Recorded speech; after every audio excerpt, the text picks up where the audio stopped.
সংসার চালায় পুরুষ, নারী লাগায় পেঁচ, সেই সংসারে পরকীয়ায় সব করল শেষ।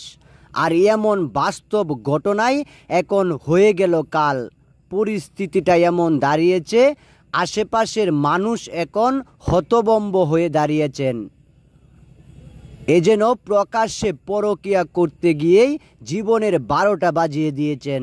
কখনো কখনো আপনার ভুল সিদ্ধান্তটাই আপনার জীবনকে করে ফেলতে পারে শেষ। তাই বলি, আপনি এমন কিছু করবেন না যেটাতে আপনি সহ আরও কয়েকজন ফেঁসে যেতে পারে। পরকীয়ায় যেন এখন কাল হয়ে দাঁড়িয়েছে তার। সামান্যতম মাত্র একটি দেখাই এখন কাল হলো। আসলে আগে থেকেই পূর্ব পরিকল্পনা করে কাজটি করা হয়েছে, যেখানে দেখা যাচ্ছে এমন কিছু জিনিস নিয়েছেন যেন তাকে শেষ করে দেওয়ার পরিকল্পনা করেছেন লোকটি।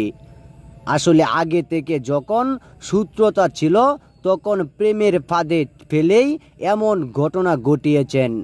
তাকে যেন কোনোভাবেই দেখা পাচ্ছিলেন না, আর তখনই প্রেমের ফাঁদে পেলে এমন ঘটনা ঘটিয়েছেন তিনি। পরকীয়া কখনো কখনো আপনার জীবন সহ আপনার একটি পরিবারকে ধ্বংস করে দিতে পারে, আর সেটার বাস্তব প্রমাণ এখানেই। আপনার স্ত্রী কিংবা আপনার বোন যখন কারো প্রেমে পড়বে, সেই প্রেমটাই কোনো সময় তার জন্য কাল হয়ে যেতে পারে।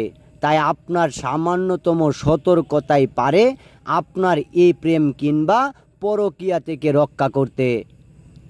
আর এই পরকীয়ার জের ধরেই এখন রহস্যের উদ্ঘাটন।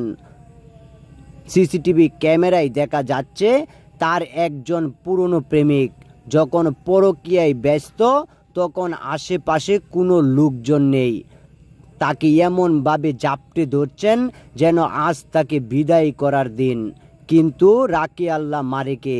এমনভাবে যখন নারী বুঝতে পেরেছেন সে আসলে ফাঁদে পড়ে গিয়েছে, তখন সেখান থেকে কিভাবে উদ্ধার হবেন সেই চিন্তা করেই এখন সময় নষ্ট করছেন তিনি।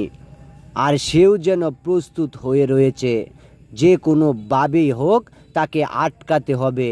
তাকে যখন অনৈতিক কাজ করার জন্য রাজি করানোর পরিস্থিতি সামনে আসে, তখন কোনোভাবেই যেন সে রাজি হচ্ছে না।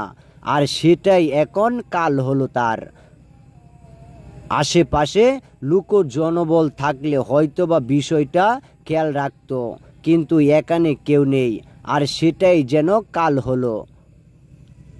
আর এখানে আরেকজন যখন এসেছেন তখন বিষয়টা খোলাসা। এখানে একজন ছিলেন না, আসলে এখানে জড়িত কয়েকজন।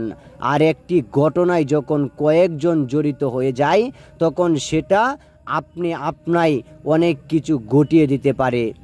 হয়তোবা কেউ তাপে, কেউ বা পাপে, কোনো না কোনোভাবে যদি এমন অনৈতিক কাজে জড়িয়ে পড়েন, তাহলে আপনি তো রেহাই পাবেনই না। তখন আপনি তো রেহাই পাবেনই না, স্বয়ং আপনিও ফেঁসে গেলেন।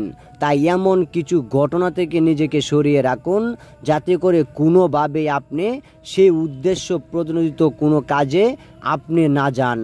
পরিস্থিতি যেমনই হোক, নিজেকে সেভ করা, ফ্যামিলির সবাইকে সেভ করা, কাউকে পরকীয়া থেকে বিরত রাখাটাই আপনার সতর্কতার উদ্দেশ্য হতে পারে।